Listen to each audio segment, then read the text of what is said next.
Hello everybody, how are you? I am Noresh and your teacher here and will be teaching you a different question and their answers. So I welcome you on classtheta.com where we'll be discussing questions. So let's get on the question. So our today question is, how do you restore a company file from a backup copy?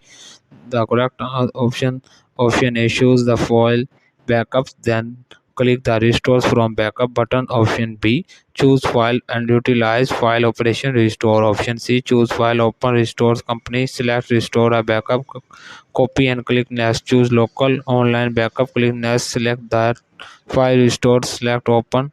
Choose where you to store the file and the quick saves. Option D, click the restore icons on the home page, click next. The correct answer of the question is choose file open restore company, select restore a backup copy and the click next. Choose local or online backup and the click next. Select the file restore and the click open.